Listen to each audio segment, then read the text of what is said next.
प्रशासन आएगा और इस अवैध चर्च विदेशी संस्था की जो ओपनिंग है 25 तारीख को, वो हम हिंदू समाज, पूरा आदिवासी समाज, पूरे भारतीय विरोध करते हैं। विदेशी संस्था अवैध चर्च का उद्घाटन समारोह कैंसिल करे प्रशासन और शासन प्रशासन पूरे।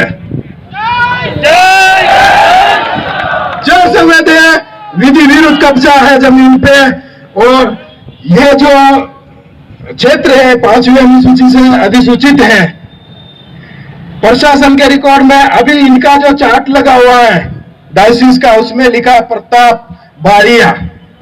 प्रशासन आके बताए प्रताप बारिया को इस चर्च ने, इस संस्था ने विधिवत बनाया है या गैर कानूनी रूप से उसको फादर बनाया, ईसाई बनाया। वो फादर है, ये खुद ही बोल रहे हैं। तो उसको कानूनी रूप से बनाया या अवैध रूप से बनाया, विधि विरुद्ध बनाया, ये प्रशासन से अभी पूछा जाएगा। उसने शो कर रखा है चार्ट में।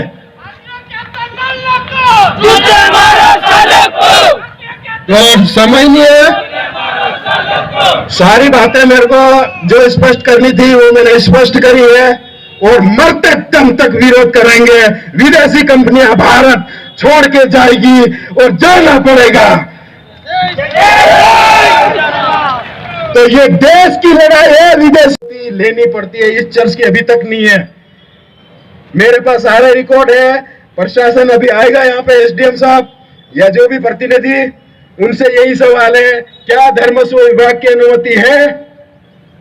फिर भी चर्च बनाया है तो अवैध हुआ ना। ये इनके बाप की जमीन थोड़ी है, ये हमारे पूर्वजों की जमीन थी। मालिकाना हक इनका थोड़ी है, मालिकाना हक तो हमारा है। तो मान्यता रद्द की जाए सभी संस्थाओं की। मैं सबूत दूंगा अभी इसी वक्त। सत्यापित कॉपियां है मेरे पास प्रशासन की और पुलिस विभाग की। कहां कहां चर्च बने हैं, कौन कौन पादरी बने हैं, सभी मेरे पास सत्यापित प्रतियां हैं। जिला प्रशासन का रिकॉर्ड बोलता है विधिवत नहीं है, मतलब गैर कानूनी ईसाई हुए कि नहीं हुआ? चर्च भी अवैध हुआ कि नहीं हुआ? यह संस्था इन्वॉल्व है कि नहीं है? इसके साथ जितनी भी संस्था, जितने पादरी इन्वॉल्व है, गैर कानूनी सिद्ध होता है। अनुसूची है 5वीं अनुसूची में कुछ चीजें प्रतिबंधित होती है, कुछ चीजें सभी समाज के लिए मौलिक अधिकार में कानून का पालन करते हुए आजादी दी गई है। तो सभी पूरे समाज ने, सभी संगठनों ने, पूरे आदिवासी समाज ने, सभी ने मिलके हमारा विरोध का स्वरूप समझना है। कल और आज 2 मैसेज मेरे पास आए हैं किसी अलग अलग कम्युनिटी के, अलग अलग समाज के। उसमें आरोप है कि हमने ये जो बंद का आह्वान किया है, ये जो आज ज्ञापन का प्रोग्राम बना के जो विरोध दर्ज कराया है, ये ईसाई धर्म के खिलाफ है, ऐसा प्रचार चल रहा है। दूसरा, हम पूरे हिंदू समाज की तरफ से हम क्लियर कर देना चाहते हैं, ये देश हमारा है, ये देश हमारा है, ये जमीन हमारी है। जय श्री राम, जय श्री राम। भारतीय संविधान और भारतीय कानून के अनुसार तुमको चलना पड़ेगा।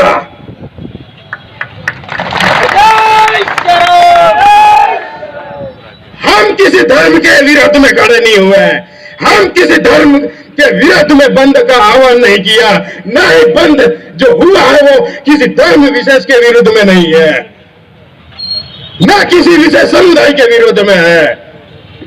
ये जो विरोध हो रहा है, ये विदेशी कंपनियों के विरुद्ध हो रहा है। इसमें हर भारतीय को आना था।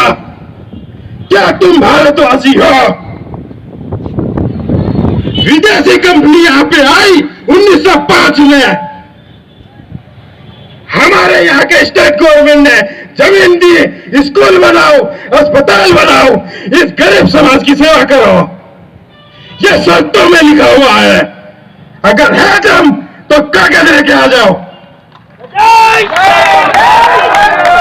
ये विदेशी कंपनी है,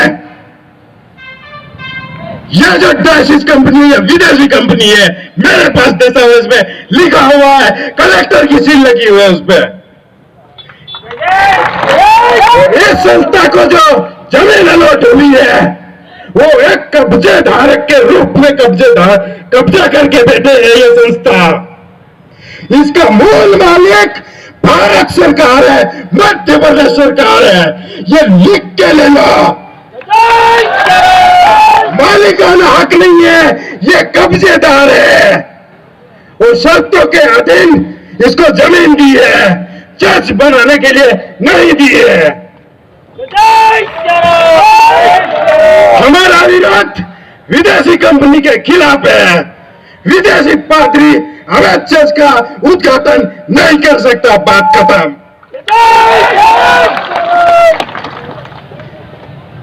और इस संस्था और इसके विदेशी पादरियों के द्वारा झाबुआ जिले में 40,000 ईसाई बनाए हैं। और सबसे बड़ी बात, इसी कलेक्टर ने मेरे को एक आरटीआई में लेटर दिया, उसमें क्या लिखा है शब्दों पे ध्यान दीजिए। शब्द क्या लिखे थे कि झाबुआ जिले में 1960 से 2020 तक एक भी विधिवत ईसाई नहीं बना, नहीं विधिवत ईसाई धर्मांतरण किया गया है। यह संस्था, इसका मतलब साफ है, इस विदेशी संस्था ने, इन विदेशी पादरियों ने विधि विरुद्ध, भारतीय संविधान के विरुद्ध, भारतीय कानून के विरुद्ध 40,000 आदिवासियों को ईसाई बनाया। यह सिद्ध होता है कलेक्टर के लेटर से, यह सिद्ध होता है कि विधिवत नहीं बनाया इन्होंने। इनका दावा है 40,000 संख्या है, तो ईसाई की 40,000 संख्या है। इसका मतलब वो 40,000 इस संस्था ने, विदेशी संस्था ने गैर कानूनी रूप से हमारे आदिवासी, हमारे हिंदू समाज को ईसाई बनाया है। ये सिद्ध हुआ। यह संस्था, इसके पादरी अवैध धर्मांतरण की गतिविधियों में लिप्त है। भारतीय संविधान के खिलाफ जाके, भारतीय कानून के खिलाफ जाके यह सिद्ध हुआ है दस्तावेज के आधार पे। हमारी मांग है, अवैध धर्मांतरण किया है इस संस्था ने, अवैध धर्मांतरण किया है इनके पादरियों ने। ये संस्था इन्वॉल्व है भारतीय संविधान के विरुद्ध गतिविधियां करने में, अवैध गतिविधियों में लिप्त है। और इन सारी संस्थाओं की मान्यता रद्द की जाए। इनको अनुमति दी थी स्कूल अस्पताल की, सैकड़ों चर्च बनाए हैं, वो भी अनुच्छेद 19(5), 244(1), 5वीं अनुसूची के विरुद्ध आदिवासी की जमीन पे। और जो भू राजस्व संहिता की धारा 165(6) ये कहती है कि ट्राइबल की जमीन किसी भी संस्था को या किसी भी गैर जो आदिवासी व्यक्ति है वो नहीं ले सकता है। तो ईसाई मिशनरी की संस्था आदिवासी है क्या? है क्या? चर्च आदिवासी है क्या? पादरी आदिवासी है क्या? आदिवासी की जमीन पे जो चर्च बने हैं वो विधि विरुद्ध बने हैं। और इसको हटाने के लिए आदेश है हमारे पास कलेक्टर कार्यालय से। सारी संस्थाओं की मान्यता रद्द करने के लिए एक और